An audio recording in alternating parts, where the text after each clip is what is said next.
મિત્રો good morning, જય સિયારામ। તો કેમ છો તમે બધા? મજામાં? તો મારા નવા બ્લોગની અંદર તમારું બધાનું હાર્દિક સ્વાગત છે। અને અત્યારે વાગી ગયા છે 11। થોડોક મોડો બ્લોગ ચાલુ થયો છે અને અત્યારે એમાં એવું છે કે હજી 11 વાગ્યા ને તો તડકો એટલો બધો લાગે છે એની વાત પૂછવામાં। અને તડકો પણ દિન પ્રતિદિન 2 દિવસ થતો એટલી બધી ગરમીને તડકો લાગ્યો એની વાત પૂછવામાં। 45-46 ડિગ્રીએ વયો જાય છે। અને બીજા નંબરમાં કે અમારે આજે હારે ઘરે લાઇટ છે નહીં, એટલે કે આમ રિપેરિંગ ચાલુ છે ક્યાંક બાજુમાં GIB વાળા આવ્યા છે ને રિપેરિંગ ચાલુ છે એટલે લાઇટ છે નહીં। અને અમારા ચક્કાભાઈ ને ચક્કીબેનને આવી ગયા છે, કારણ કે તરસા હોય એને છણ ખાવા કાંઈ હોય નહીં એટલે નાખે છે। અને અમારા ભૂમિબેનનું અને બધાનું રિઝલ્ટ પણ આજે હતું ને આવી ગયું છે। તો રિઝલ્ટ અમારા બેનનું સારું આવ્યું છે, બેનનું થોડુંક નબળું છે, તો એને પણ આપણે કહી દીધું છે કે તૈયારી કરવા મળજો। તો અત્યારે વેકેશન જેવું છે એટલે છોકરાઓને આપણે બહુ કાંઈ કહેવાનું છે નહીં। અને ફરી પાછો મિત્રો ગણેશ વિનાયક ચોથના પાવન પર્વની આપ સૌને હાર્દિક શુભકામના। એટલે કે આજે ગણેશ ચોથ છે એટલે ગણપતિ બાપાને આજે લાડુ જારવાના હોય અને ગણપતિ બાપાને આપણે સિંદૂરથી કમ્પ્લીટ કરવાના હોય। તો હું તમને એ બતાવું કે કઈ રીતની આપણે પૂજા એની થાય છે, તો બન્યા રહેજો, બતાવું છું। કારણ કે મારા પપ્પાએ શરૂઆત કરી છે અને ગણપતિ બાપાને સિંદૂરવાળા કરવાના અને એને લાડુ ધરવાના છે। તો હું જાઉં છું તે હાલો। તો જો આપણે આવી ગયા છીએ અને અમારા ભૂમિબેન અહીંયા બેસી ગયા છે અને અમારા પપ્પાએ જો ચાલુ કર્યું છે। હવે પપ્પા શું છે આ બધું? ગણેશોત્સવ છે આજે, લાડવા ગણપતિ બાપાના। હા, અને પંચામૃત થી સ્નાન કરાવવાનું। બરાબર, ગણપતિ બાપાને હા પંચામૃત નું સ્નાન।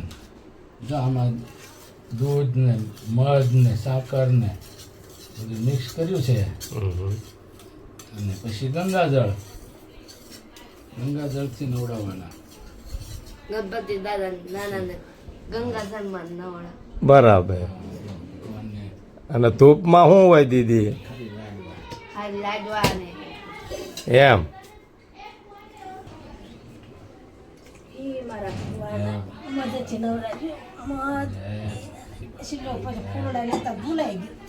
ફૂલ લેતા છે 2-5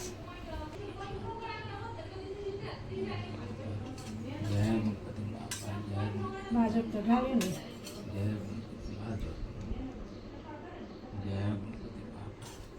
जय गणपति बापा।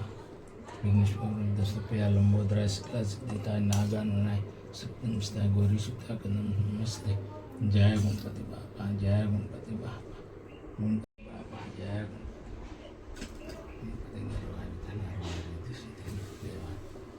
जय गणपति।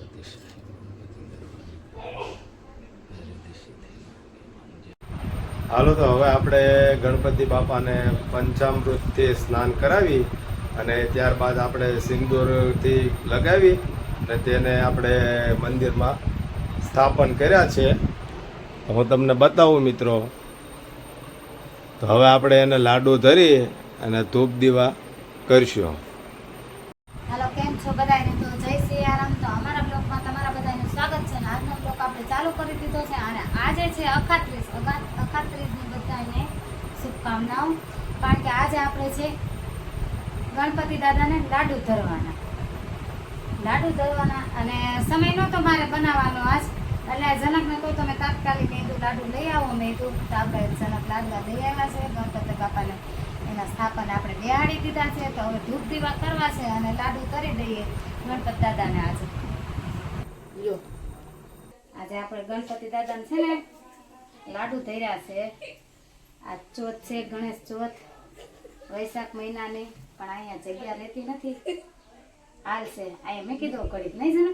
હા, ગણપતિ દાદા આજે આમાં જો તો આપણે દીવાબત્તી ધૂપ દીવા કરી નાખ્યા છે। ગણપતિ ચોથ હતી આજે, તો હવે આપણે આખરી કમ્પ્લીટ થઈ ગયું છે અને હવે આપણે જમવાની તૈયારી છે, એટલે આપણે જમવા બેસી જઈએ।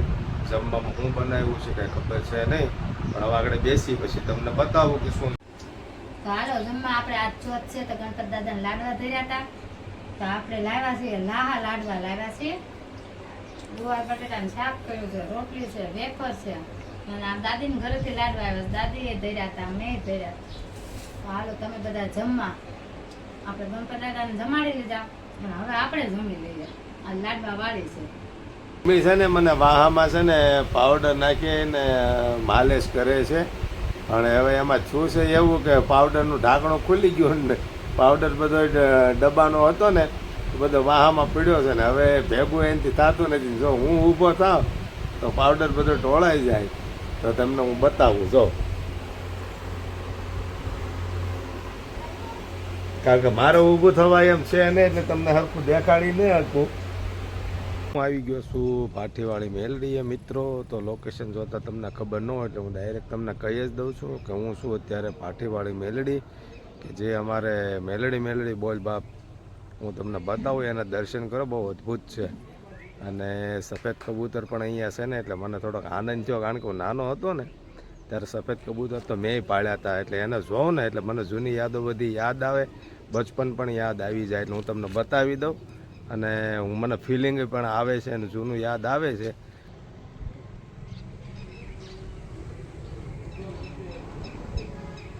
તો કેટલા સરસ મજાના છે ને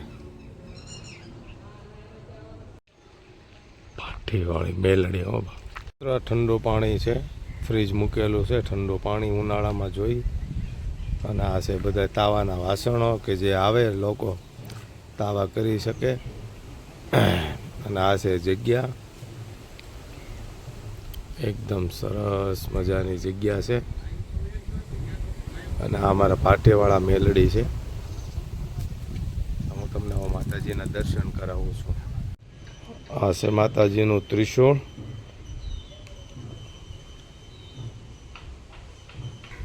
અમારા બે જુવાનો અહીંયા બેઠા છે. આ છે માતાજી જાણી ભાઠીવાળા મેલડીમાં. 10-10, 12-12, 18-18 વર્ષ થઈ ગયા હોય મિત્રો અને એને દીકરો ન થતો હોય. માં ભાઠીવાળી મેલડીની ટેક રાખો અને 9 મહિના થાય અને જો દીકરો આપે ને તો સમજવાનું કે ભાઠીવાળી મેલડીએ આપેલો હોય છે બાપ. મેલડી બોલ બાપ. આવી ગયા છે આઈટીઆઈ. તો મિત્રો ઘણો અંદર રૂમમાં બફારો અને ગરમી એવું થતું હતું, ત્યારે આઈટીઆઈ આવી ગયો છું રોડ ઉપર. હું અહીંથી મારું ઘર બતાવીશ, તમને બતાવું. ક્યાં ગયું?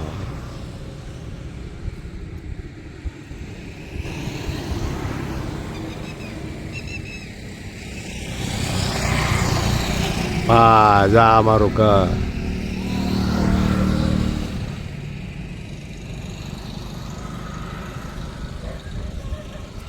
તો મિત્રો હવે આપણે જવું છે માર્કેટિંગ યાર્ડમાં. જવું છે કે ત્યાં છોકરાઓ બધા ગયા છે મેચ રમવા. તો હું આટો મારું ત્યાં કોણ કોણ રમે છે હું તમને બતાવીશ, કારણ કે તમને ખબર છે ને કે માર્કેટિંગ યાર્ડમાં શિયાળામાં હું કસરત કરવાને હાલવા જતો હતો.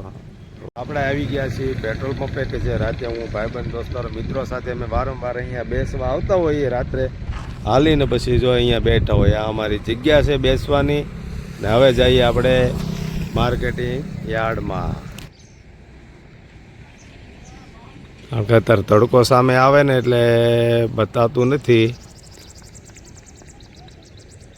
પણ સિંગ અને ચણા ને એવું બધું હોય છે.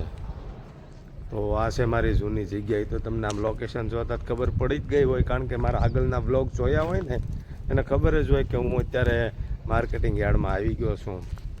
કારણ કે અહીં મિત્રો બધા ક્રિકેટ રમે છે, એમાં 2 જ મિત્ર નીકળ્યા છે ને બાકીના બધા નાના નાના છોકરાઓ છે. તો મેં કીધું આટો મારીને હવે નીકળી જાઓ પાછો. જો અમારા વિસ્તારના છે ને છોકરાઓ છે ને આજે એને હમણાં તો હવે એને વેકેશન છે એટલે જો યાર્ડમાં ક્રિકેટ રમવા આવે છે ને ટાઈમ પાસ કરે છે. તો અમારા વિસ્તારના છોકરાઓ છે ને અહીંયા બધા રમતા હતા. મેં કીધું હું આટો મારું. તો આ બધા હેલો મિત્રો, તો આ બ્લોગ આપણે અહીંયા પૂરો કરીએ છીએ. અને આ બ્લોગ કે બીજા કોઈ પણ બ્લોગ હોય તો એક 8-9-10 મિનિટનો બ્લોગ બનાવવા માટે ઘણી બધી મહેનત કરવી પડતી હોય છે, કારણ કે એમાં નવા કન્ટેન્ટ ઉમેરવા પડતા હોય છે કે જે તમે જોતા તમને પ્રેરણારૂપ થવા જોઈએ, તમને ગમવા લાગે તો તમે કન્ટિન્યુ જોયા કરો, અને મારો બ્લોગ બને ને ત્યાં સુધી મિત્રો પૂરેપૂરું કન્ટિન્યુ જોવાનું રાખજો. અને મારા બ્લોગ કેવા તમને લાગે છે તો એ મને કોમેન્ટમાં જણાવતા રહેજો, તો હું નવા કન્ટેન્ટ તમને ઉમેરતો રહીશ. અને આ બ્લોગ આપણે અહીંયા પૂરો કરીએ છીએ, તો મને સપોર્ટ કરતા રહેજો મિત્રો. અને નવા હોય તો સબસ્ક્રાઈબ કરવાનું મિત્રો ભૂલતા નહીં. લાઈક, શેર અને સબસ્ક્રાઈબ કરતા રહેજો.